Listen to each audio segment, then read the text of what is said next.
हाँ बच्चा लोग सबको राम राम। राम राम। हाँ, और चैप्टर 6 हमारा चल रहा था।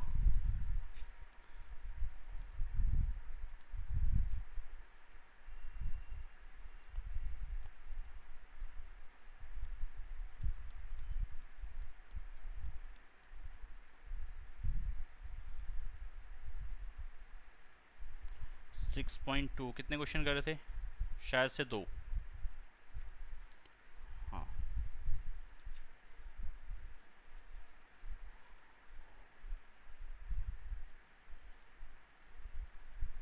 तो इसी शीट पे कर लेते हैं। यहाँ पे हमारी चल रही थी 6.2। चलो,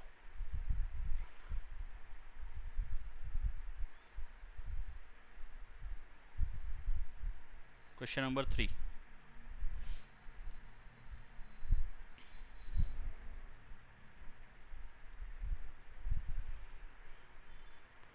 साथ साथ प्रैक्टिस करते जाना। प्रैक्टिस नहीं करोगे फिर बाद में बड़ा पछताओगे। ठीक है, प्रैक्टिस करते जाना साथ साथ।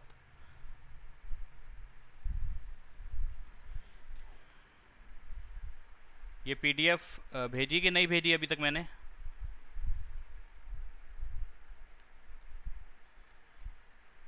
आवाज़ आ रही है बेटा? आवाज़ आ रही है? Yes sir. हाँ, मैंने पूछा है कि पीडीएफ मैंने भेजी है कि नहीं, मेरे को ध्यान नहीं है इस एक्सरसाइज की। नहीं मालूम, चलो ठीक है, फिर मैं भी चेक कर लूँगा। अगर नहीं भेजी होगी तो आज भेज देंगे इसको। अब यहाँ पे कह रहे हैं कि इन फिगर 6.30, ये फिगर आपके सामने है। इसको थोड़ा सा बड़ा करके चाहे तो मैं बना देता हूँ, अगर नहीं नज़र आ रही होगी तो।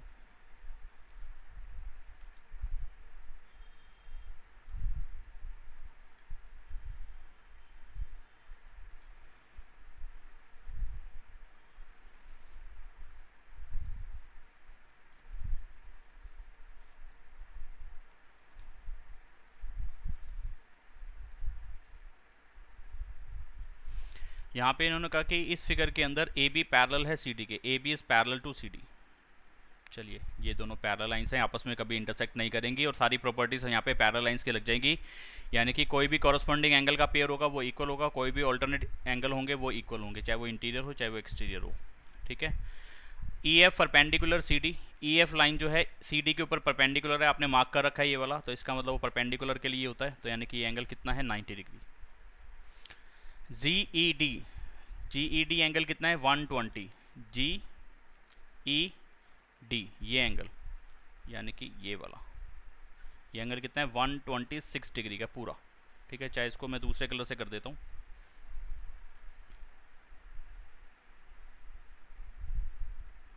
ये 126 है। ठीक है। फाइंड ए जी ई। ए जी ई निकालना है।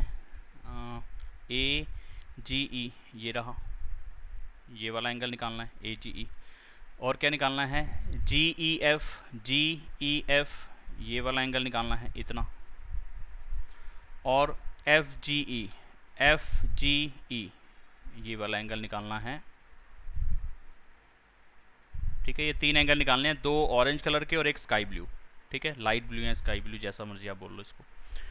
तो करते हैं। अब क्वेश्चन की ज़रूरत नहीं है, फिगर में हमने सब मार्क कर लिया कि ये 120 है, ये दोनों लाइंस पैरेलल हैं। यहाँ पे हमारे को मालूम है A B is parallel to C D. अगर ए बी और सी डी पैरेलल है तो इसमें क्या समझ में आ रहा है? देखो,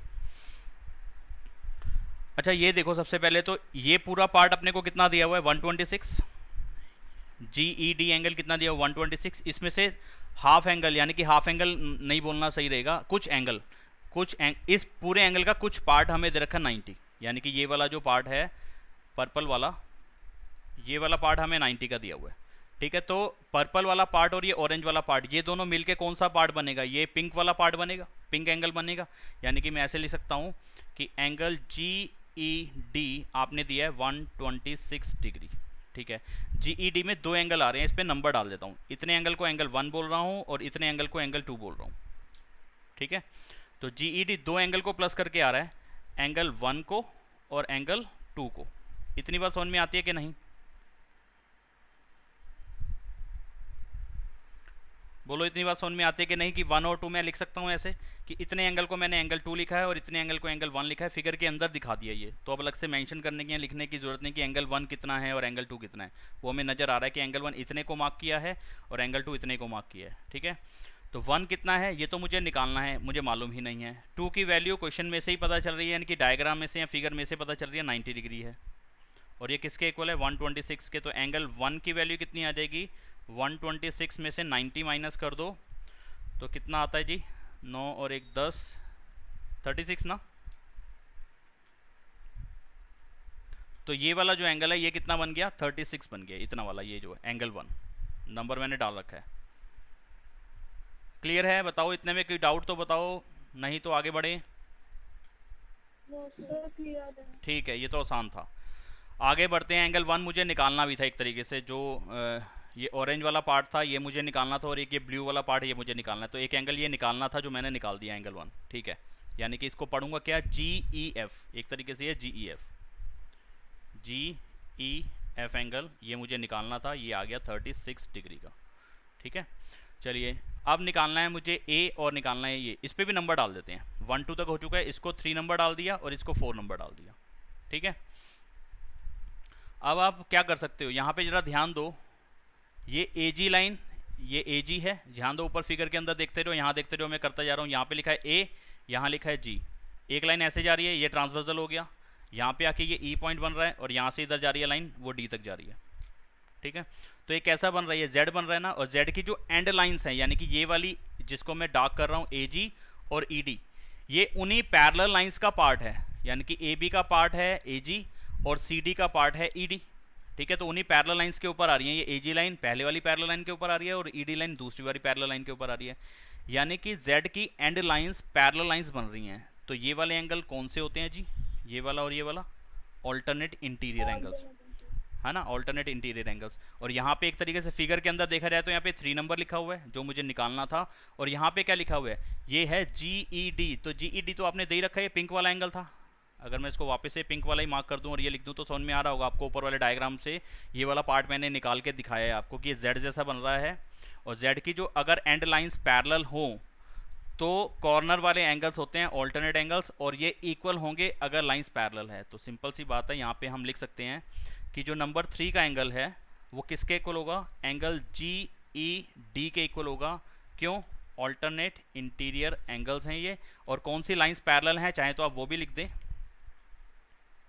कि यहाँ पे AB पैरेलल टू CD को मैंने लिया है और ये ट्रांसवर्सल का काम कर रहा है GE यहाँ पे। ठीक है, GE यहाँ पे क्या है, ट्रांसवर्सल है, ये दोनों पैरेलल लाइंस ली हैं, तो पैरेलल लाइंस पे अगर ऑल्टरनेट एंगल्स पैरेलल लाइंस अगर होंगी तो ऑल्टरनेटिव एंगल्स क्या होंगे, वो इक्वल होंगे। तो रीज़न दे दिया इसका। तो एंगल 3 की वैल्यू कितनी होगी, जितना GED की वैल्यू है, एंगल 3 का एंगल 3 रहा, GED हमारे को क्वेश्चन में ही दे रखा है 126 डिग्री, तो एंगल 3 की वैल्यू भी मुझे मिल गई, यानी कि एंगल 3 मुझे निकालना था वो निकाल लिया, एंगल 1 मुझे निकालना था वो निकाल लिया। अब एंगल 4 आपको दिख रहा है इस पूरी फिगर के अंदर 3 और 4 एक पॉइंट पे बन रहे हैं, एक पॉइंट से बन रहे हैं और एक लाइन के ऊपर बन रहे हैं, इस लाइन के ऊपर बन रहे हैं, एक लाइन के ऊपर एक पॉइंट से एक साइड पे जो भी एंगल बनेंगे उनका सम कितना होगा, 180 डिग्री। तो ये दोनों एंगल 3 और 4 का सम कितना होगा, 180 लीनियर पेयर। तो यहाँ पे मैं लिख सकता हूँ एंगल 3 प्लस एंगल 4 180 डिग्री के इक्वल लीनियर पेयर है ये। 3 की वैल्यू अभी मैंने ऊपर निकाली 126 डिग्री, एंगल 4 में माइनस करके निकाल सकता हूँ, ये 126 इधर आके माइनस हो जाएगा, तो कितना आएगा 54 आएगा, सही करा है। तो एंगल 4 की वैल्यू कितनी आ गई 54। तो मुझे तीनों एंगल निकालने थे, मैं यहाँ पे आपको लिख के दिखा देता हूँ इस फिगर के ऊपर ही,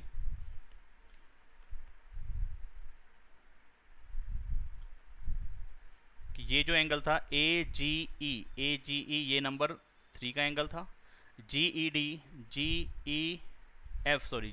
ये एंगल नंबर 1 है, और FGE एंगल नंबर 4 है। ये मुझे 3 एंगल निकालने थे, तो 3 की वैल्यू भी मैंने निकाल लिया, 1 की वैल्यू भी मैंने नीचे निकाल लिया और 4 की वैल्यू भी मैंने नीचे निकाल लिया। आप देख लो, ये रहा 1 की वैल्यू 36, 3 की वैल्यू 126 एंड 4 की वैल्यू 54। ठीक है जी, क्लियर हो गए तीनों एंगल। एक आंसर, दूसरा आंसर एंगल 3 का और एंगल 1 की वैल्यू। बोलो कोई डाउट तो पूछो, नहीं तो फिर मैं आगे बढ़ूं। आसान था वैसे क्वेश्चन। मेन है कि आपको पैरेलल लाइंस वाली प्रॉपर्टी सारी क्लियर होनी चाहिए कि ऑल्टरनेट एंगल क्या होते हैं, कॉरस्पॉन्डिंग एंगल क्या होते हैं, को इंटीरियर एंगल्स क्या होते हैं, ये सब बातें आपको ध्यान होनी चाहिए, तब ये क्वेश्चन आप कर पाओगे बड़े आराम से। बढ़ूं आगे? Yes sir.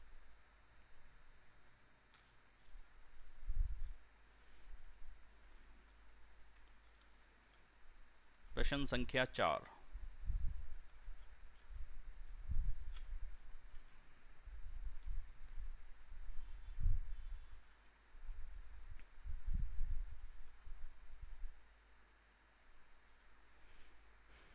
यहाँ पे देखो इस क्वेश्चन में हिंट दिया है, ये पेपर में नहीं आएगा आपको, ठीक है? तो थोड़ा ध्यान रखना इस बात को।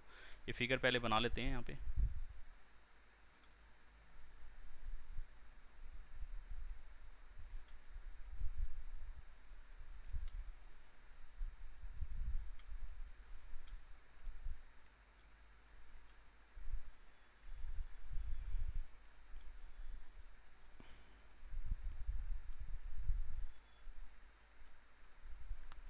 इन्होंने कहा है कि इस फिगर के अंदर 6.31 फिगर में if P Q is parallel to S T, P Q और एस टी पैरेलल लाइन्स हैं, ठीक है? अगर मैं इस लाइन को आगे कहीं बढ़ा दूंगा तो ये दोनों आपस में नहीं कटेंगी, ऐसे बढ़ती जाएंगी,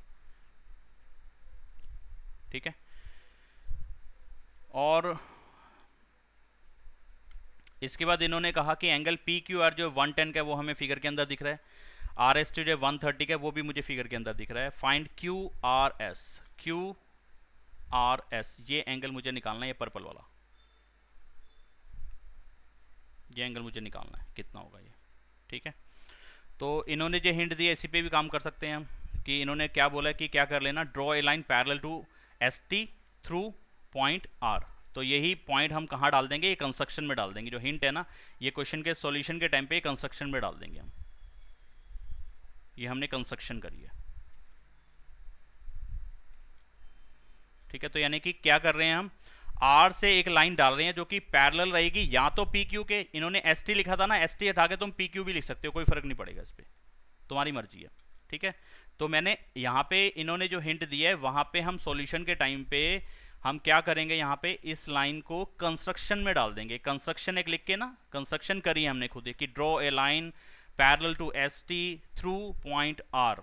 आर से हमने एक लाइन डाली है जो कि पैरेलल है एस टी के, तो वो कुछ ऐसे दिखेगी लाइन,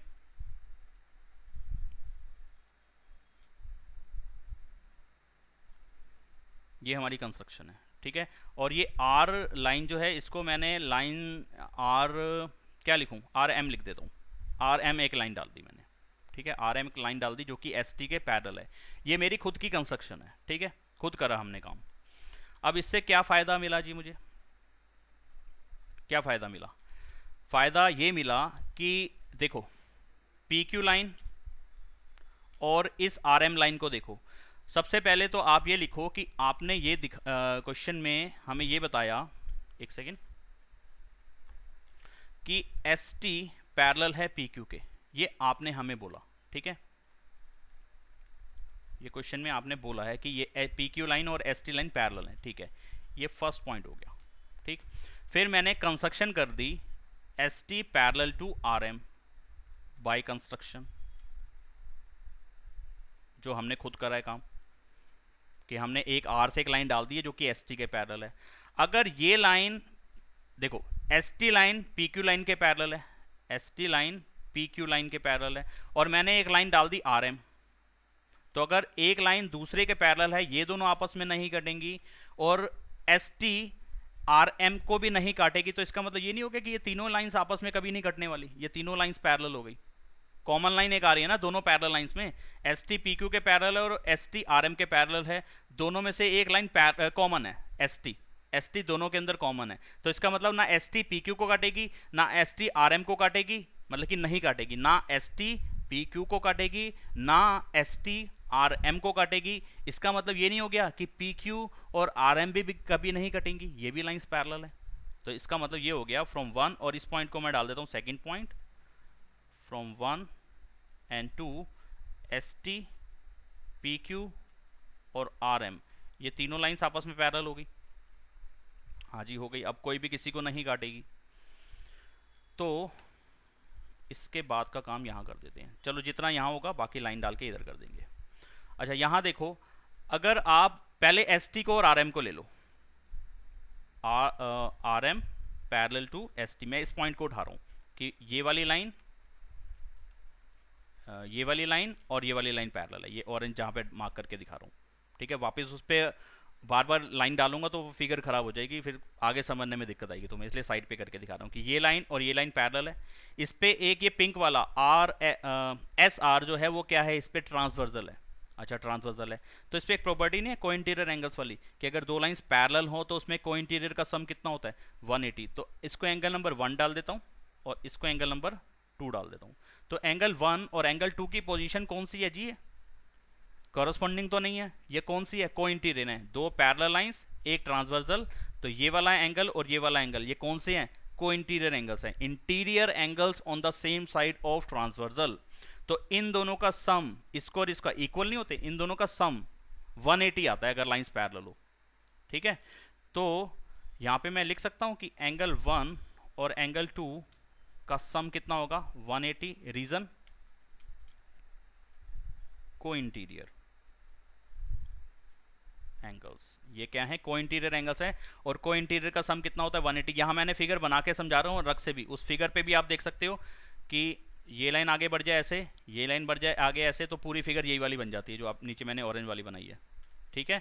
तो पोजीशन आपको ध्यान रखनी है कि ये वाली पोजीशन और ये वाली पोजीशन का सम 180 होता है अगर लाइंस पैरेलल हो, ये कोइंटीरियर एंगल्स हैं, ठीक है। तो प्रॉपर्टीज ध्यान में रखनी बहुत जरूरी है, और एंगल्स की पोजीशन, ठीक है जी। तो 1 आपने दिया 130, 1 दिया है आपने 130, फिगर के अंदर से देख रहा हूँ या क्वेश्चन में से देख रहा हूँ, जैसे मर्जी आप इसको समझ लें। तो इसका मतलब एंगल 2 की वैल्यू कितनी आ जाएगी, 180 में से 130 माइनस कर दो, ये इधर आके माइनस हो जाएगा, यानी कि ये कितना बन जाएगा 50 डिग्री। तो एंगल 2 की वैल्यू कितनी आ गई 50 डिग्री आ गई। ये मुझे पता नहीं था, अब मैंने निकाल लिया, ये 50 डिग्री, ये सर्कल वाला पार्ट मैंने निकाला है, ये क्वेश्चन का पार्ट नहीं था, फिगर में मार्क कर दिया और सर्कल डाल दिया। इसका ये मतलब है कि ये हमने खुद निकाला है, आपने नहीं दिया था। ये 50 डिग्री सर्कल वाला है, ये हमने निकाल लिया। बोलो बात समझ में आई कि नहीं आई? आसान सी बात है, समझ में आ गई होगी। अच्छा बाकी काम इधर करते हैं, क्योंकि फिगर भी हमें दिखती रहे, ऐसा काम करना है हमने। हाँ अब देखो ये पी क्यू लाइन को देखो, यहाँ फिगर फिर से बना के दिखा रहा हूँ। पी क्यू लाइन को देखो, क्यू आर लाइन को देखो, ऐसे है क्यू आर, यहाँ पे क्यू लिखा है, यहाँ पे पी लिखा है, और आर के बाद यहाँ पे मैंने खुद एम पॉइंट डाल दिया था, ये आर है, ठीक है। अब ये कैसे क्या बन रही है, जेड बन रहा है, जेड जैसा लग रहा है। जेड प्रॉपर ऐसा नहीं कि हमारे को हमेशा जेड ऐसा ही चाहिए, नहीं, जेड जैसा कुछ चाहिए। ये भी एक जेड जैसा ही कुछ है, एक तरीके का जेड ही है, लेकिन थोड़ा गंदा जेड है, ठीक है।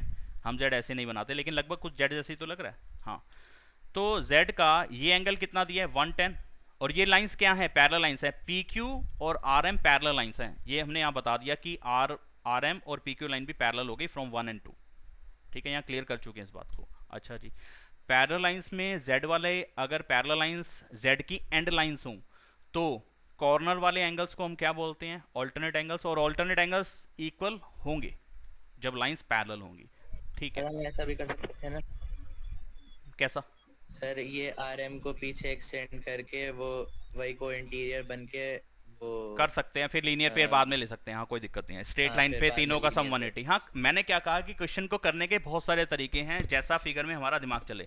ये काम मैंने इधर करा था, ये काम मैं इधर कर लेता, जेड वाला जो मैं इधर समझा रहा हूँ ना, जेड वाला, ये मैं इस तरीके से भी तो कर सकता था। टी को और इस पॉइंट का ये एस को ले लूँ, आर को ले लूँ और इस पॉइंट को नाम दे दूँ कुछ, तो ये उल्टा जेड बनता है ऐसा, ये और ये। तो ये वाला 130 दे रखा है, ये वाला एंगल पहले मैं को इंटीरियर से निकाल लूँ और ये वाला फिर निकाल लूँगा, जैसे चाहो वैसे कर लो, कोई दिक्कत नहीं है। बहुत सारे तरीके से कर सकते हो, जो तुमने बताया वो भी कर सकते हो कि पहले को इंटीरियर से ये निकाल लो, फिर स्ट्रेट लाइन पे तीनों एंगल का सम 180 होगा, तो बीच वाला निकल जाएगा पर्पल वाला, तो भी कर सकते हो, ठीक है, कर सकते हो, कोई दिक्कत नहीं है। तो ये वाला एंगल, ये वाला मतलब पी क्यू आर। बेटा ध्यान से देखना, मैं फिगर पे मार्क कर करके दोबारा नहीं बता रहा हूँ, रीजन यह कि फिगर बहुत गंदी हो जाएगी और बाद में पीडीएफ में देखते हुए बहुत दिक्कत आएगी आपको, इसलिए मैं साइड पे अलग से वही डायग्राम का कुछ पार्ट लेके समझा रहा हूँ जिसपे मेरे को काम करना है। ये चीज आपको समझ में आनी बहुत जरूरी है, फिगर में से देखना। आप हमेशा बना के काम नहीं करोगे, लेकिन स्टार्टिंग के क्वेश्चन है इसलिए मैं प्रॉपर बना के दिखा रहा हूँ। जब हम इसके एक्स्ट्रा क्वेश्चंस पे काम करेंगे तो ये आपको उस टाइम भी समझाऊंगा, उस पर ही मार्क करके बताऊंगा, लेकिन ऐसे अलग अलग नहीं निकालेंगे हम। आपको समझ में आना चाहिए फिगर के अंदर से डायरेक्टली, बना के देखने की जरूरत नहीं रहनी चाहिए। आप ये फिगर समझ पा रहे हो बताओ सारे बच्चे, किसी को डाउट तो नहीं है? वंश, वंश कहाँ है आज? हाँ वंश बेटा समझ में आ रहा है, वंश, अंशिका, खुशी, प्रांशी, बेटा सबको आ रहा है समझ में कि नहीं आ रहा? सर आ रहा है। हाँ ठीक है। वंश का कोई जवाब नहीं आया मेरे पास। अरे, चलो तो क्या करूं, फिगर बनी रहने दूं? नहीं बनी रहने देता, अब यहाँ पे लिखना भी तो है ना मुझे। तो यहाँ मैं लिख रहा हूँ P Q parallel to R M. देखो क्वेश्चन के अंदर पहला पॉइंट और दूसरा पॉइंट देखो, फर्स्ट वाला पॉइंट देखो ये रहा, दूसरे वाला पॉइंट देखो ये रहा। इन दोनों में कहीं पे भी मैंने लिखा नहीं था पी क्यू और आर एम पैरेलल है। फिर मैंने कहाँ से लिखा? ये तीसरा पॉइंट लिखा है ना, ये नीचे 1 एंड 2 से जो लिखा है, from 1 and 2, S T, P Q और आर एम। तो इसमें से ये वाला पार्ट लिखा है मैंने, पी क्यू और आर एम। अब ये तीनों लाइंस में पैरेलल बता चुका हूँ इस जगह पे, तो मैं कोई सी भी दो लाइंस को उठा के पैरेलल लिख सकता हूं उनके बीच में कि हाँ ये दोनों पैरेलल हैं। तो मैंने लिख दिया पी क्यू और आर एम पैरेलल लाइंस ली, यहाँ पे क्यू आर ट्रांसवर्सल ले लिया, उसको लिखने की जरूरत नहीं होती। तो यहाँ पे मैं लिख रहा हूँ ये जो 110 है ना, इसके लिए भी एक नंबर डाल लेता हूँ। इसके लिए ऐसा करता हूँ, इसको थोड़ा सा नंबर बड़ा करके डाल देता हूँ यहाँ पे। ये एंगल नंबर 3 हो गया और इसकी वैल्यू है 110। ठीक है, तो यहाँ देखो ध्यान से, और इसको लिख रहा हूँ मैं एंगल नंबर 4 जो मुझे फाइंड करना है। ठीक है, एंगल नंबर 3 किसके इक्वल है? 120, सॉरी 110, नॉट 126, 110 के। ठीक है, अब या ऐसा करो, ऐसे मत लिखो, ऐसे मत लिखो, अभी बताता हूँ क्या करना है। एंगल 3 किसके इक्वल है?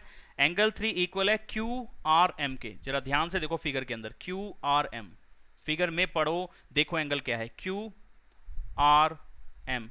ये वाला एंगल है जो मैं ऑरेंज से मार्क करने वाला हूं, अब ये रहा, देखो हाँ के ना, क्यू आर एम, यस यही एंगल है। क्यू आर एम और पी क्यू आर, ये दोनों कौन से एंगल हैं? अभी मैंने फिगर, रफ फिगर एक बना के दिखाई थी, जेड के कॉर्नर वाले एंगल्स हैं ये। ठीक है, और जेड की एंड लाइंस क्या है? पैरेलल हैं। तो ये दोनों एंगल क्या होंगे? इक्वल होंगे। Reason alternate interior angles, alternate interior angles. ये वाला पॉइंट मेन है आगे के सॉल्यूशन के लिए। अगर आपके भेजे में आया है तो बताओ, नहीं आया तो बताओ, बोलो समझ में आया कि नहीं? सर आ गया। सिर्फ प्रांशी और चितेश ही बोल रहे हैं। हितेश कहाँ है आज? हितेश, आ गया। खुशी आ गया बेटा? Yes sir. Okay okay okay okay. अब 3 की वैल्यू मैंने देखी फिगर में से, यार 3 तो 110 डिग्री का आपने लिखा ही हुआ है, तो इसकी जगह पे मैं 110 लिख देता हूँ। ठीक है जी। क्यू आर एम पे क्या है? क्यू आर एम जो फिगर दिख रही है उसके अंदर दो एंगल बन रहे हैं, एंगल नंबर 4 आ रहा है, एंगल नंबर 2 आ रहा है। तो मैं क्यू आर एम को हटा के एंगल 4 और एंगल 2 प्लस करके नहीं लिख सकता ऐसे कि एंगल 4 की जो भी वैल्यू होगी, एंगल 2 की जो भी वैल्यू होगी, उसका सम 110 बनेगा। एंगल 4 और एंगल 2 को लास्ट क्लास जैसी गलती मत करना कि 4 और 2 का सम 6 होता तो 6 बना दिया। आप फिगर के अंदर देखो जोड़ के कि 4 वाली पोजीशन और 2 वाली पोजीशन को मिला के पूरा बड़ा एंगल कौन सा बन रहा है। तो बड़े एंगल को 2 हिस्सों में तोड़ा गया था, 4 और 2 में। फिगर के अंदर देखने से समझ में आता है, इतनी कोई लंबी चौड़ी कहानी नहीं है जो समझ में ना आए। ठीक है, 110 डाल दिया यहाँ पे, 110 की जगह पे 4 तो फाइंड करना था जी, 4 को तो छोड़ दिया। चलो एंगल 2 की वैल्यू, अभी मैंने ये सर्कल वाला पार्ट था ना, ये हमने खुद निकाला था, ये निकाला। 2 की वैल्यू कितनी है? 50 डाल देते हैं यहाँ पे। ठीक है, चाहो तो यहाँ पे भी रीजन दे सकते हैं कि इसको एक पॉइंट डाल दो या एक इक्वेशन डाल दो, यानी कि तीसरी इक्वेशन डाल दी और यहाँ लिख दिया कि मैंने ये वैल्यू फ्रॉम थर्ड इक्वेशन उठाई है, फ्रॉम इक्वेशन नंबर 3। ठीक है जी, अब क्या निकालना है? 4 निकालना है, बड़ा सा ना, इसको लाके इधर माइनस ही तो करना है, आगे का काम तुम्हें तो मालूम है। मेन है यहाँ तक पहुँचना। तो एंगल 4 की वैल्यू कितनी आ जाएगी? 11 में 5 के कितना होता है? 6 होता है ना, 60 आ जाएगा। तो एंगल 4 की वैल्यू कितनी आई? 60 आई। एक तरीका तो ये था, एक चितेश ने बताया, वो कर सकते हो आप, वो लगभग सेम ही है, कोई दिक्कत नहीं है उसमें करने में, जैसा समझ में है वैसा करो। ये रहा जी सॉल्यूशन वाला पार्ट सारा। फिगर आप अपने बुक में से भी देख सकते हो, और अब सारा कुछ मैं इकट्ठा नहीं दिखा पाऊंगा, व्यू छोटा करना पड़ेगा।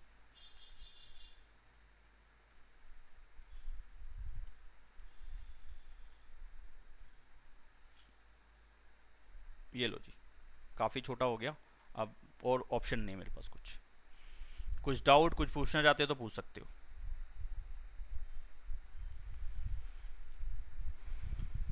आसान है वैसे तो। आया समझ में कि नहीं आया? आगे से। आगे बढ़ते हैं।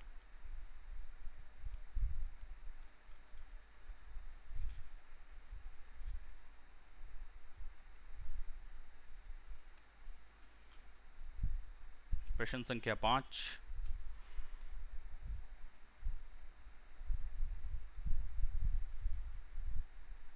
हाँ जी, क्वेश्चन नंबर 5 में इन्होंने बोला इन फिगर 6.23, फिगर अपने को दिख रही है और बड़ी बनाने की मेरे ख्याल से ज़रूरत नहीं है, होगी तो बना देंगे। A B parallel to C D, A B और सी डी पैरेलल लाइन्स है, ये वाली लाइन और ये वाली लाइन पैरेलल लाइन्स है, ये और ये लाइन, ठीक है। तो ऐसा करते हैं, फिगर वाला पार्ट ना कॉपी वहाँ से करते हैं, उस पर बार बार उसके ऊपर लाइन डालना और इरेज करना आसान हो जाएगा। एक सेकेंड।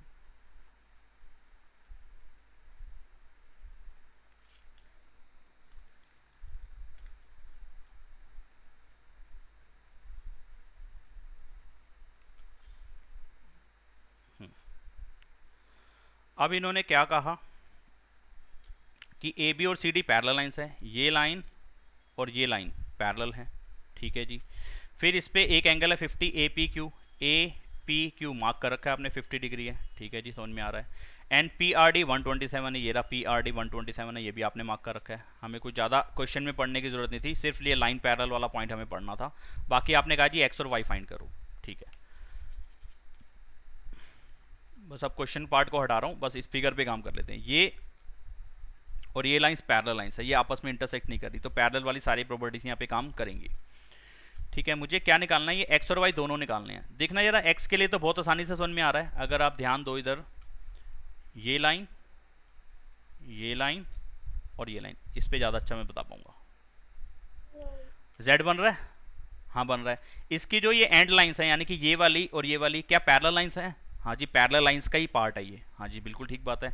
अगर पैरेलल लाइंस का पार्ट है मतलब वो पैरेलल हो गई, तो जेड के कॉर्नर वाले एंगल्स को हम क्या बोलते हैं? ये वाला एंगल और ये वाला एंगल क्या होगा?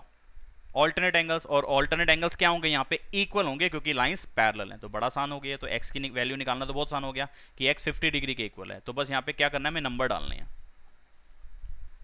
तो ऐसा करता हूँ मैं, इस पे यहाँ पे नंबर डाल देता हूँ 1, और एक्स मुझे निकालना है। तो यहाँ पे मैं देखो साइड पे लिख रहा हूँ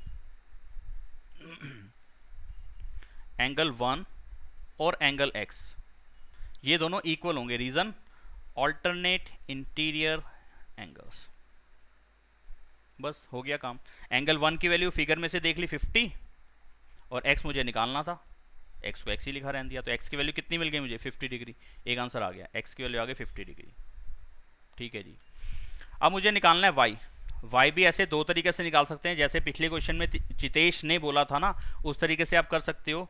एक तरीका है कि पहले मैं ये वाला एंगल निकाल लूँ, ये वाला। कैसे निकाल सकता हूँ, ध्यान देंगे जरा।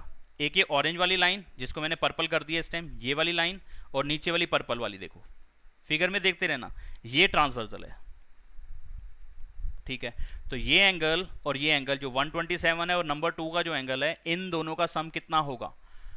180 डिग्री होगा। को इंटीरियर एंगल वाली पोजीशन है ये। को इंटीरियर एंगल्स का सम 180 होता है अगर लाइंस पैरेलल हो तो, ठीक है जी।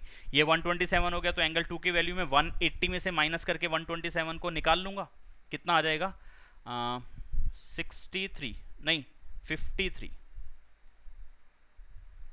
ठीक है, 53 आ जाएगा। 53 आ गया। अब 53 ये आ गया, ये y है, ये 50 है, यानी कि 1 एंगल नंबर y, यानी कि एंगल 1 y और 2 एंगल नंबर 2, इन तीनों को प्लस करेंगे तो किसके इक्वल आएगा? 180 के, क्योंकि पूरा एक स्ट्रेट लाइन पे एंगल बन रहे हैं सारे ऐसे। ये देखो जरा ध्यान से, इन तीनों का सम कितना होगा? 180 होगा, क्योंकि स्ट्रेट लाइन है ये, ए भी एक लाइन है, लाइन के ऊपर जितने भी एंगल एक पॉइंट से बनेंगे, यहाँ पे मैं P पॉइंट को देख रहा हूँ, P पॉइंट से 3 एंगल बन रहे हैं, इन तीनों का सम कितना होगा? 180। मैं इस तरीके से भी इसको कर सकता था, एंगल y की वैल्यू मुझे मिल जाएगी, लेकिन मैं अभी इस तरीके से नहीं करा रहा हूँ। कर सकते हो, कोई दिक्कत थोड़ी ना है, गलत थोड़ी ना होगा। मैं दूसरा तरीका कौन सा ले रहा हूँ, देखो ये ली एक पिंक लाइन, ये वाली, और एक पिंक लाइन ली ये वाली, दो लाइन, इस पे ट्रांसवर्सल आ गया। कौन से कलर का लूँ? ऑरेंज कलर का, ये आ गया ट्रांसवर्सल। देख पा रहे हैं आप? बताओ, हाँ समझ में आ रहा है। ये क्या बन रहा है, एक जेड बन रहा है, जेड बन गया। हाँ जी, क्या ये पिंक वाली लाइन और ये नीचे पिंक वाली लाइन पैरेलल लाइन है? यस, उन्हीं पैरेलल लाइंस का पार्ट है जो आपने बोला था A B parallel to C D. ठीक है जी, उन्हीं लाइंस के ऊपर आ रही हैं दोनों लाइंस, तो ये दोनों भी पैरेलल हैं। अगर z की एंड लाइंस पैरेलल हो तो ऑल्टरनेट इंटीरियर एंगल्स होंगे इक्वल। ऑल्टरनेट एंगल कौन से बन रहे हैं यहाँ पे, जरा ध्यान दें। एक तो ये बन रहा है पूरा, इसका ऑल्टरनेट मतलब कि कौन सा पेयर बनेगा ऑल्टरनेट का, ये और ये। बात समझ पाए? ये दोनों ऑरेंज वाले क्या हैं, ऑल्टरनेट एंगल्स हैं। तो यानी कि ऊपर का ये ऑरेंज पार्ट और नीचे का ये ऑरेंज पार्ट इक्वल होगा, ऑल्टरनेट इंटीरियर एंगल्स। तो मैं ऐसे भी लिख सकता हूं इसको कि A P parallel to R D, क्योंकि ए पी जो है पार्ट है ए बी का और आर डी पार्ट है सी डी का। ठीक है, रीजन दे सकते हैं कि ए बी पैरेलल था सी डी के, उन्हीं का पार्ट है ये। ठीक है, ब्रैकेट में साथ में जो डाला है इसका मतलब होता है रीजन।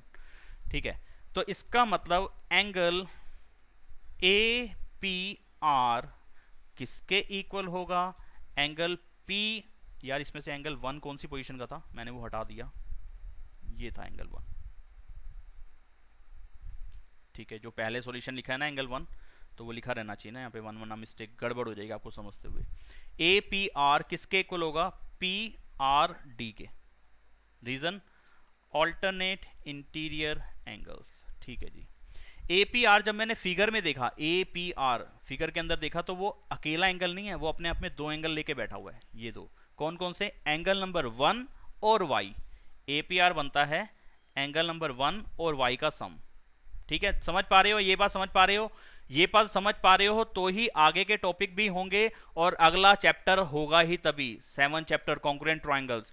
वरना ये चीज करनी नहीं आई, प्लस करना नहीं आ रहा, एंगल को रीड करना नहीं आ रहा, एक एंगल में दो एंगल छिपे हुए हैं ये हम समझ नहीं पा रहे, तो फिर आगे के टॉपिक तो भूल जाना आप। समझ पा रहे हो कि एंगल ए पी आर में दो एंगल छिपे हुए हैं, वाई और 1, तो मैं उन दोनों का सम इसको लिख सकता हूं। और पी आर डी अपने आप में अकेला एंगल है, फिगर के अंदर वो अकेला एंगल है और उसकी वैल्यू कितनी है, 127। इसकी वैल्यू है 127। तो मेरे को एक इक्वेशन मिल गई ना, 1 की वैल्यू ऊपर से, अभी ऊपर से मतलब कि फिगर में ही दे रखी है आपने, 1 की वैल्यू 50 डिग्री, मैंने 50 लिख दिया, y को y छोड़ दिया, 127 का 127, तो y की वैल्यू कितनी आ गई, 127 माइनस 50 डिग्री, 77 आएगा ना, यस। तो y की वैल्यू आ गई 75। फाइनली जो आंसर लिखेंगे हम, y की वैल्यू लिखेंगे 77 एंड x की वैल्यू लिखेंगे यहाँ पे 50 डिग्री। बोलो बेटा समझ में आया कि नहीं, ये पूरी फिगर और पूरा सॉल्यूशन आपके सामने एक ही साथ।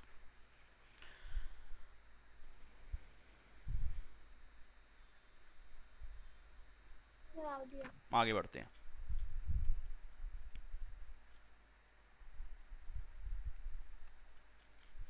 यस, क्वेश्चन नंबर 6 बड़ा प्यारा है।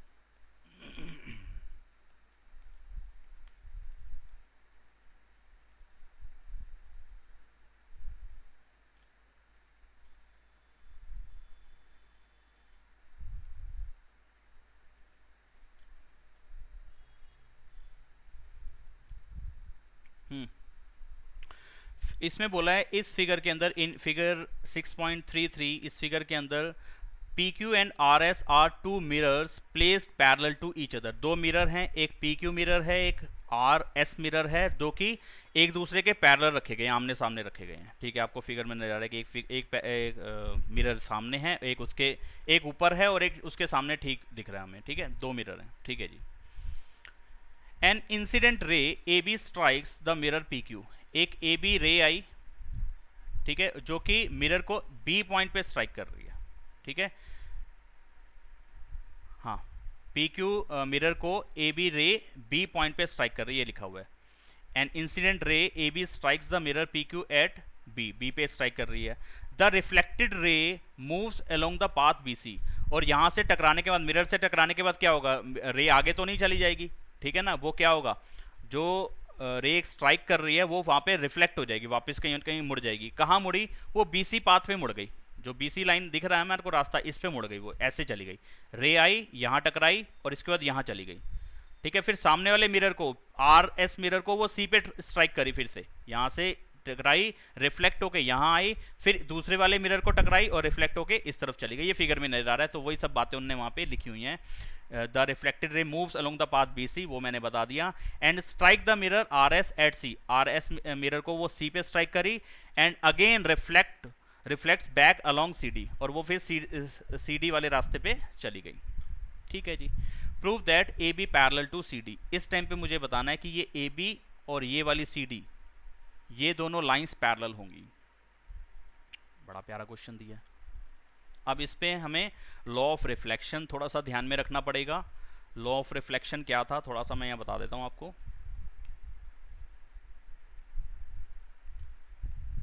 अगर ये एक मिरर है, यहाँ पे अगर एक रे यहाँ पे इसको स्ट्राइक करेगी तो क्या होगा, वो रिफ्लेक्ट कर जाएगी इस तरफ।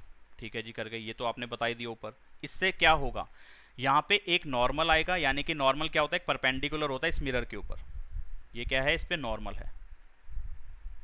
नॉर्मल का मतलब परपेंडिकुलर लाइन। ठीक है, इस पे एक परपेंडिकुलर आया, परपेंडिकुलर से ये जो अंदर की तरफ रे आई थी मिरर पे टकरा के, और फिर वो क्या हुआ था, रिफ्लेक्ट कर गई थी, मुड़ गई थी। ठीक है, तो ये होता है इस टाइम पे, इस नॉर्मल से यहां पे बनता है एंगल ऑफ इंसिडेंस।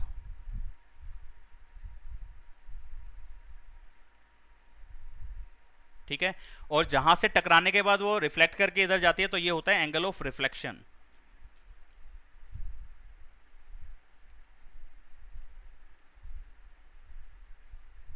ठीक है, तो यहां पे ये दोनों एंगल क्या होते हैं, ये इक्वल होते हैं।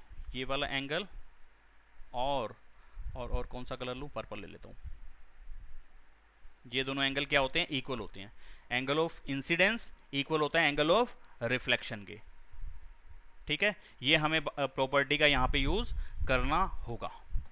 ठीक है, तो ये मैं लिखा रहने देता हूँ, और इस फिगर को मैं नीचे दोबारा से कॉपी करता हूँ जो क्वेश्चन वाली थी, और इस पे काम करते हैं।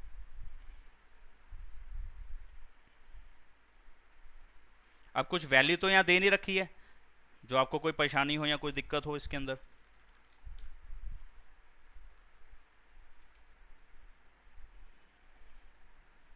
ठीक है, तो यहीं पे इसका सॉल्यूशन लिख देंगे। अब जरा ध्यान देना इस पे। तो यहाँ पे कंस्ट्रक्शन आ जाएगी,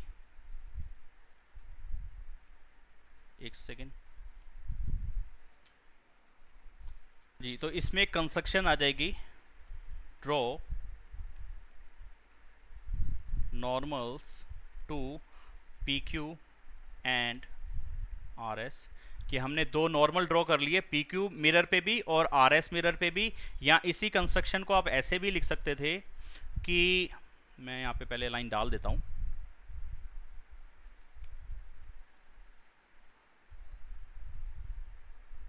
एक नॉर्मल ये डाला, ठीक है, और इस नॉर्मल को ऐसा करता हूँ, थोड़ा सा बड़ा बनाता हूँ, थोड़ा सा आगे समझाने वाली बातें है ना कुछ। एक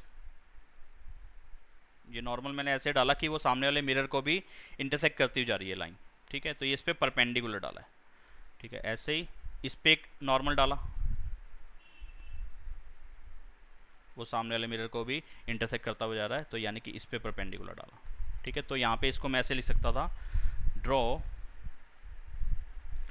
इसको पॉइंट को नाम दे देते हैं, कुछ क्या दें, M दे दें इसको, और यहाँ पे N दे देते हैं क्योंकि ये क्वेश्चन में नहीं थे। ड्रॉ BM परपेंडिकुलर किस पे, PQ पे, हमने PQ पे परपेंडिकुलर डाला है। ठीक है, एंड CN परपेंडिकुलर किस पे, RS पे। ऐसे भी लिख सकते हैं इसी कंस्ट्रक्शन को, या तो ऐसे लिख लो या वैसे लिख लेना, आपकी चॉइस है कैसे लिखना है।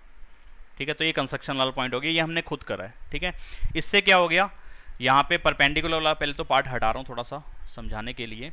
एक हो गया ये एंगल ऑफ इंसिडेंस, जो भी रूल समझाया ऊपर, लॉ समझाया ये वाला, कि ऐसे में नॉर्मल की वजह से क्या होता है, एक एंगल ऑफ इंसिडेंस ये वाला होता है और एंगल ऑफ रिफ्लेक्शन ये वाला होता है। ये दोनों एंगल इक्वल होते हैं। यहाँ पे अगर इसी चीज़ को यहाँ पे देखोगे तो ये ब्लू वाला पार्ट है, स्काई ब्लू वाला, ये वाला, और दूसरे वाला था ये पर्पल। यहाँ पे आपको बना के दिखा रहा हूँ वही सेम चीज़। ठीक है, तो ये जो स्काई ब्लू पार्ट था वो था एंगल ऑफ इंसिडेंस, और दूसरा क्या था, एंगल ऑफ रिफ्लेक्शन। ऐसे जब इस तरफ देखोगे तो ये हो गया एंगल ऑफ इंसिडेंस, ये वाला पार्ट हो जाएगा अपना स्काई ब्लू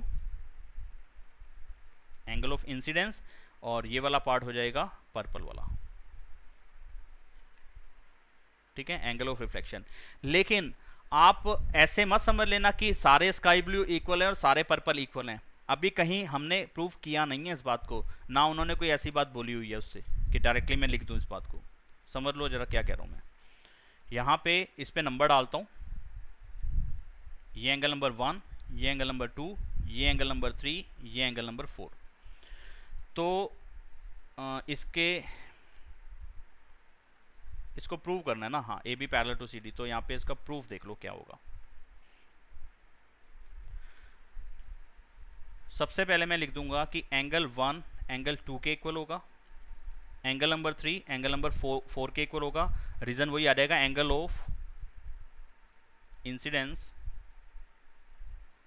किसके इक्वल होता है, एंगल ऑफ रिफ्लेक्शन के।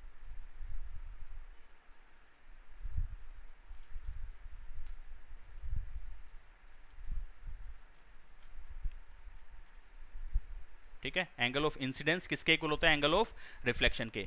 यहाँ पे 1 एंगल ऑफ इंसिडेंस है, एंगल नंबर 2 रिफ्लेक्शन है, एंगल ऑफ रिफ्लेक्शन है। ऐसे इस तरफ angle number 3 angle of incidence है, क्योंकि रे अंदर की तरफ अब आ रही है, मिरर से टकराई और फिर रिफ्लेक्ट हो गई, तो एंगल ऑफ रिफ्लेक्शन 4 नंबर का हो गया। ठीक है, ये दो बातें तो हमें क्लियर हो गई। अब मुझे किस पे काम करना है, मुझे क्या चीज करनी है, जरा क्वेश्चन में से दोबारा पढ़ें क्या था। प्रूफ क्या करना है, A B parallel to C D, ये वाली लाइन और ये वाली लाइन पैरेलल करनी थी। अगर मेन फिगर पे आऊं, जो मैंने जिस पे काम कर रहा हूं, तो यही वाला हो गया ना, A B parallel to C D. अगर दो लाइंस मुझे पैरेलल बतानी है, जरा ध्यान दो, मैं खाली इस फिगर वाला कुछ पार्ट उठा के देख रहा हूं।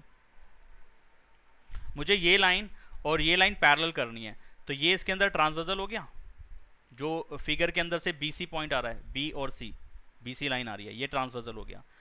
तो ये लाइंस पैरेलल कब कर सकता हूं, या तो कॉरस्पॉन्डिंग का एक पेयर इक्वल बता दूं तो लाइंस पैरेलल हो जाएंगी, ऑल्टरनेट इंटीरियर एंगल्स या ऑल्टरनेट एक्सटीरियर एंगल का कोई सा एक पेयर इक्वल बता दूं तो लाइंस पैरेलल हो जाएंगी, या मैं बता दूं कि को इंटीरियर एंगल्स की जो पोजीशन थी, को इंटीरियर एंगल्स का कोई भी एक पेयर, उसका सम 180 बता दूं तो भी लाइंस पैरेलल हो जाएंगी।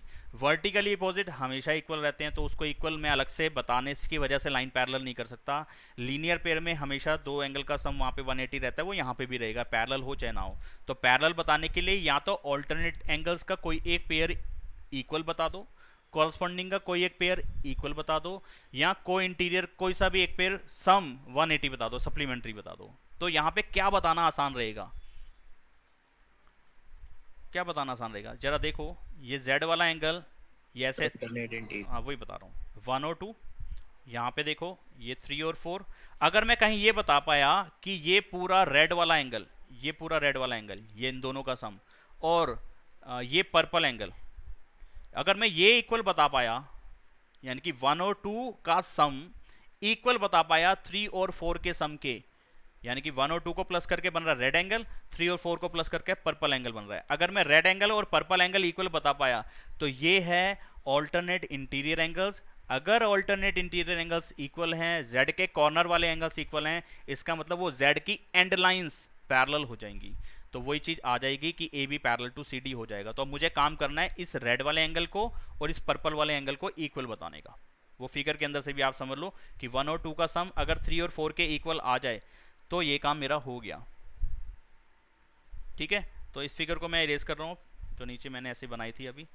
तो मुझे अब 1 और 2 और 3 और 4 का सम इक्वल करना है। तो आप तो बड़े आराम से कहोगे जी हो जाएगा, क्योंकि स्काई ब्लू उसमें भी आ रहा है, स्काई ब्लू इसमें भी आ रहा है, पर्पल उसमें भी आ रहा है, पर्पल उसमें भी आ रहा है, तो यानी कि इन दोनों का सम इन दोनों के सम के इक्वल हो गया। यही करने वाले हो?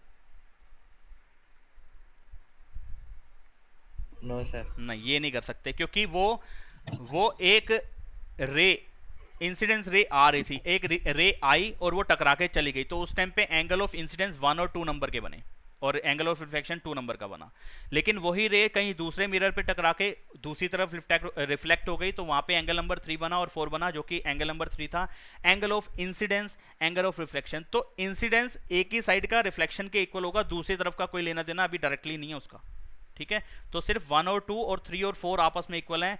वहां पे मुझे ये नहीं पता अब तक कि 2 3 के इक्वल हैं या 1 4 के इक्वल हैं या नहीं, यही बात मुझे प्रूव करनी होगी। तो देखो कैसे कर रहे हैं अब इस बात को। तो मुझे चितेश कुछ आइडिया देगा तो मैं कर पाऊंगा। बताओ चितेश, क्या करना चाहिए मुझे? सर बी एम और सी एन पैरेलल है। क्यों पैरेलल है? ये दोनों सर क्योंकि पी क्यू और आर एस वो पैरेलल गिवन है, और उन पे उनके परपेंडिकुलर बन रहे हैं तो वो भी पैरेलल होंगे। ये कहीं प्रॉपर्टी तो नहीं है? सर प्रॉपर्टी नहीं है, पर सर पैरेलल पे अगर परपेंडिकुलर बनते हैं तो सर दोनों 90-90 होते हैं ना। हाँ तो वो इधर का 90 हुआ, वो उधर का 90 हुआ, फिर अब एक यहाँ 90 बन रहा है, एक यहाँ 90 बन रहा है, तो ये दोनों कैसे पैरेलल हो गई?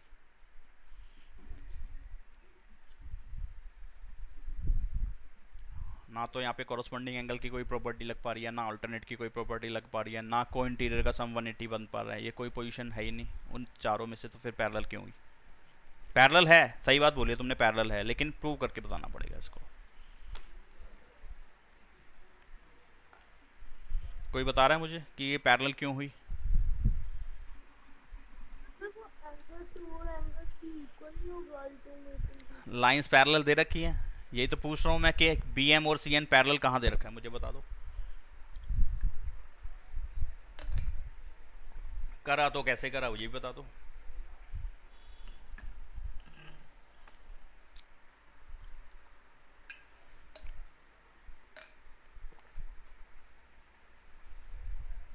बता रहा हूँ मैं, देखेंगे जाएगा।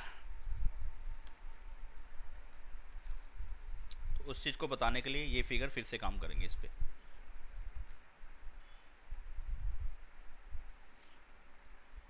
ठीक है, इस पे इस लाइन के ऊपर एक परपेंडिकुलर आ रहा था, यहाँ पे 90 मार्क हुआ। इस लाइन के ऊपर एक परपेंडिकुलर हमने भेजा था, यहाँ पे मार्क किया। यही करा था ना अभी तक हमने, जो परपेंडिकुलर कंस्ट्रक्शन वाला था कि बी एम ये लाइन डाली थी इसके ऊपर परपेंडिकुलर, और ये लाइन डाली थी इसके ऊपर परपेंडिकुलर, तो ये दोनों पैरेलल क्यों हो गई? ये पैरेलल हमें मालूम है। अब बड़ा आसान है, देखो थोड़ा सा काम करना है बस, 250 ग्राम। कैसे? सर बताऊं? हाँ आप समझ में आ गए होगा, बता दो, शाबाश। नंबर डाल दूं जहां जहां कहोगे? सर बोलो क्या करूं, बोलो बोलो, शाबाश।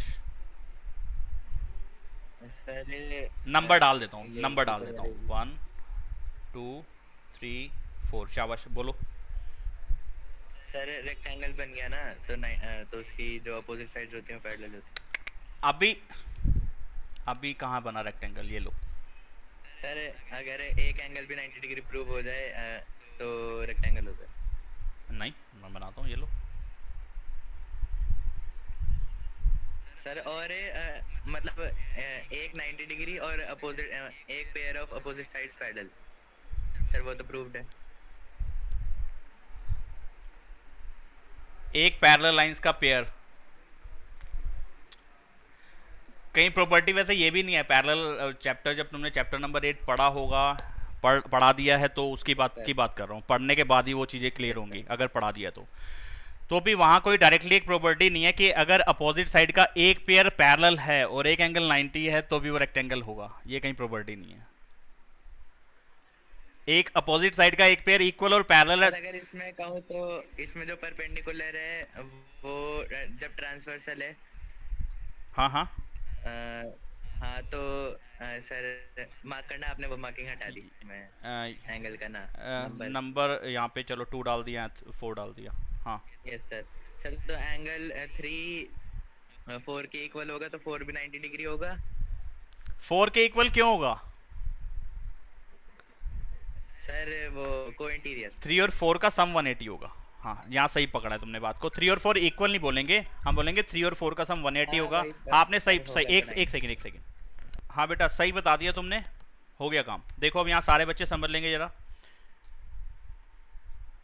तो यहाँ पे देखो ये मैंने आपको एंगल 1 बताया था 90 और एंगल 3 बताया था 90। हमने ये नॉर्मल ड्रॉ करते हैं और नॉर्मल का मतलब होता है परपेंडिकुलर। ठीक है, मिरर के ऊपर एक नॉर्मल ये आ गया, मिरर के ऊपर एक नॉर्मल आ गया ये वाला, तो 1 और 3 का सम 1 अलग से 90, 3 अलग से 90। अब यहाँ पे जरा ध्यान दो, फिगर के अंदर ही आपको ये वाली लाइन ऑरेंज वाली और ये पिंक वाली, ये लाइंस तो पैरेलल दे रखी हैं। हाँ जी दे रखी है ऊपर फिगर से, अगर मैं देखूं ऑरेंज एक मिरर था और पर्पल एक मिरर था। इसके ऊपर जो नॉर्मल डाला वो पहली वाली ये वाली लाइन थी, इसको मैं और कोई कलर डाल देता हूँ, रेड कलर। ध्यान से देखते हैं ना, अगर ये बातें समझ में आ गई तो ही क्वेश्चन अच्छे से क्लियर होगा, वरना फिर रट्टा मार के जाओगे। 1 एंगल 90 डिग्री का हो गया, रीजन क्योंकि मैंने वो कंस्ट्रक्शन का पॉइंट उठाया था, मैंने एक नॉर्मल डाला था यहाँ पे। दिव्यांश अभी क्लास नहीं है, टाइम होगा तुम्हारा 4:45 का।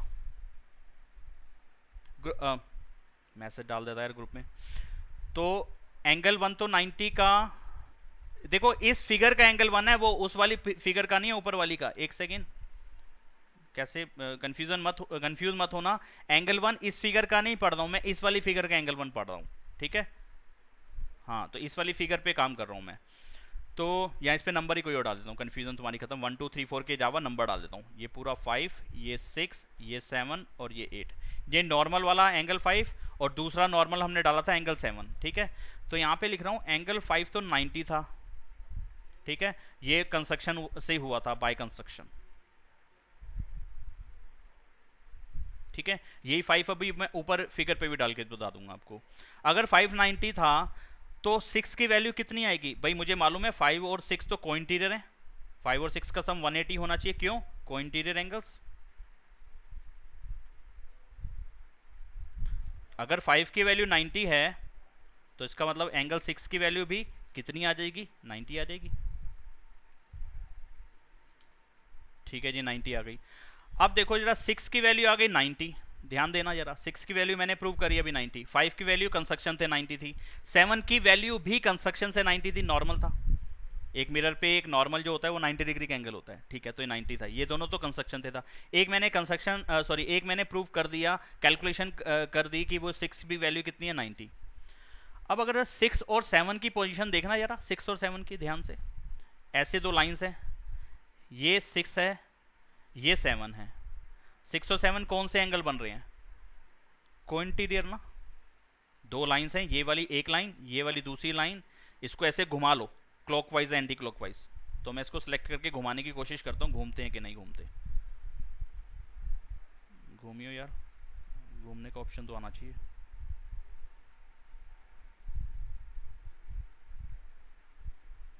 नहीं मूव कर रहा, मेरे कहने पे नहीं कर रहा, पता नहीं क्यों। चलो मैं नहीं घुमा पा रहा हूँ अभी, छोड़ो। तो तुम समझ लो ऐसे ही। ये कौन सी पोजीशन है? कोइंटीरियर एंगल्स हैं कि नहीं है? बोलो, समझ पा रहे हो कि नहीं? कोइंटीरियर एंगल्स बन रहे हैं कि नहीं बन रही है 6 और 7? भाई दो लाइंस के बीच के तो एंगल होते हैं, ये और एक लाइन ट्रांसवर्सल आ गई, तो ये पोजीशन और ये पोजीशन कोइंटीरियर एंगल्स होते हैं। अगर कोई इंटीरियर का सम 180 आ जाए, वहां पे आ रहा है, वो 6 भी 90 का है, 7 भी 90 का है, कोइंटीरियर एंगल्स हैं, और कोइंटीरियर का सम क्या हो गया? 180। Therefore lines are parallel. अब यहाँ पे प्रूव हो गया कि पहला नॉर्मल और दूसरा नॉर्मल दोनों पैरेलल हो गए, ठीक है। तो इसके बाद हम लिखेंगे एंगल 6 और 7 कितना बनता है? 90 प्लस 90 यानी कि 180, 180 बनता है। लेकिन ये क्या है? But they are cointerior angles. अगर कोई इंटीरियर का सम 90 हो, इसका मतलब लाइंस होती हैं पैरेलल। तो कौन सी लाइंस पैरेलल हो जाएंगी? ये वाली लाइन और ये वाली लाइन पैरेलल हो जाएगी, यानी कि फिगर के हिसाब से BM पैरेलल टू NC। अब स्कूल टीचर तुम्हारे को ये सब कुछ नहीं करके बताने वाले, वो डायरेक्टली वही बातें बोलेंगे जो आप बोल रहे थे कि ये दोनों पैरेलल होंगे। रीजन किसी को नहीं मालूम, तो मतलब कि वो बताएंगे नहीं, क्यों नहीं पता नहीं है मुझे। तो यहाँ पे मैं इसी के हिसाब से नीचे वाले सॉल्यूशन जो मैंने करके बताया आपको, दूसरी फिगर बना के, वो वाले नंबर में यहाँ मार्क कर रहा हूँ। ये बना पूरा 5 नंबर का एंगल, ये पूरा, ठीक है। दोबारा से बनाते हैं, कंफ्यूज मत होना, बस उल्टा सुल्टा मत कराना, कहीं 5 और 6 के चक्कर में तुम सारा कुछ ही गलत कराओ। ये पूरा हुआ 6, ये पूरा हुआ 7 नंबर रेड वाला, और ये पूरा हुआ 8 नंबर का एंगल, ठीक है। तो इस 8 की तो हमने कहीं यूज़ करा ही नहीं, तो उसको साइड करते हैं।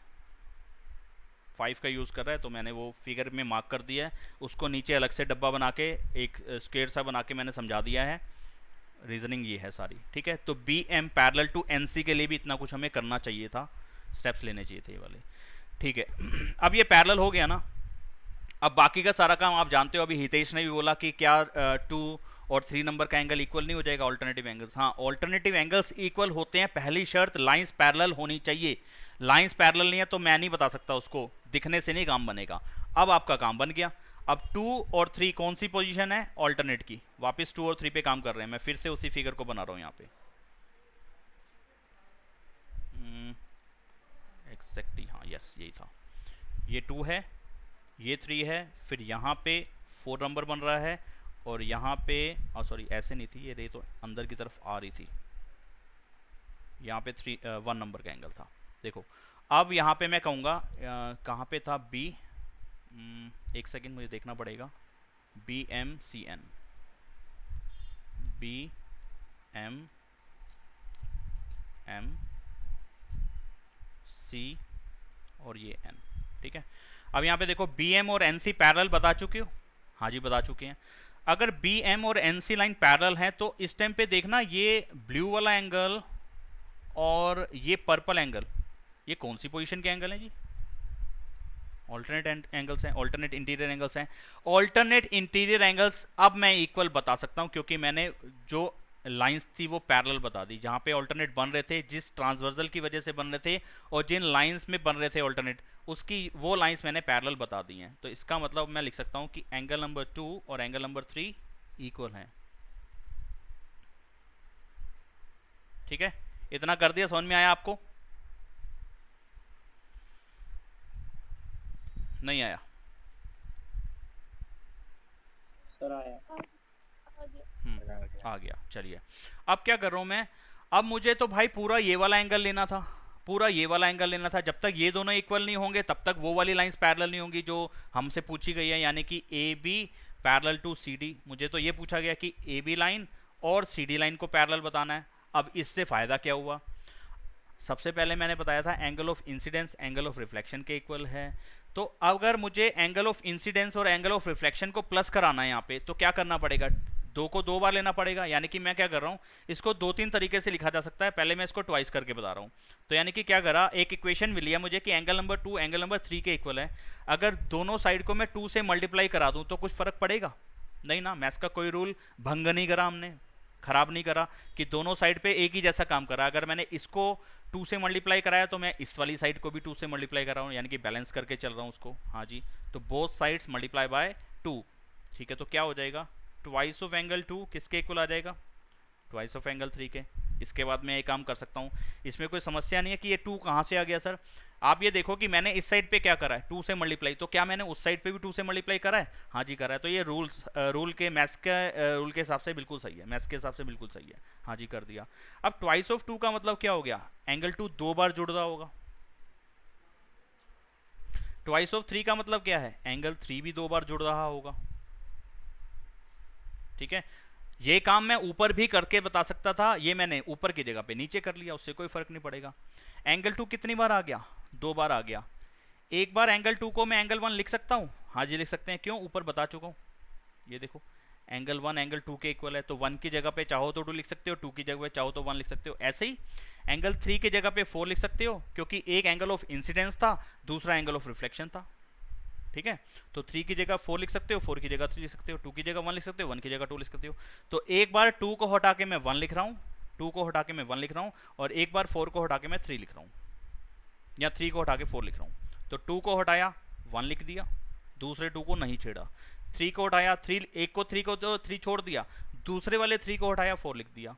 ये मैंने उठाई एक वैल्यूज वहाँ से, यहाँ डायरेक्टली लिख देता हूँ कि भाई एंगल 1 जो था वो 2 के इक्वल था, एंगल 3 जो था 4 के इक्वल था, इसलिए मैंने ऐसा काम कर दिया कि एक बार 3 को हटाया 4 लिख दिया, एक बार 2 को हटाया 1 लिख दिया। हाँ जी लिख सकते हैं। अब 1 और 2 को मिलाना जरा, कौन सा एंगल बनता है, 1 और 2 को मिलाता हूँ तो ये वाला पूरा एंगल बनता है, ये वाला, यानी कि ए बी सी। तो इसका मतलब हो गया angle A B C equal हो गया 3 और 4 के सम के। 3 और 4 को जब मिलाऊंगा तो ये वाला एंगल बनेगा, यानी कि बी सी और डी, ठीक है। लेकिन ये कौन से एंगल्स हैं, alternative angles. Alternate interior angles अगर इक्वल होंगे तो लाइंस कैसी रहेंगी, पैरेलल। तो यानी कि अब मैं लिख सकता हूँ कि ए बी और सी डी पैरेलल हो जाएंगी। चाहो तो आप पूरी स्टेटमेंट फिर लिख दो कि लेकिन ये तो ऑल्टरनेट इंटीरियर एंगल्स हैं, but they are alternate interior angles.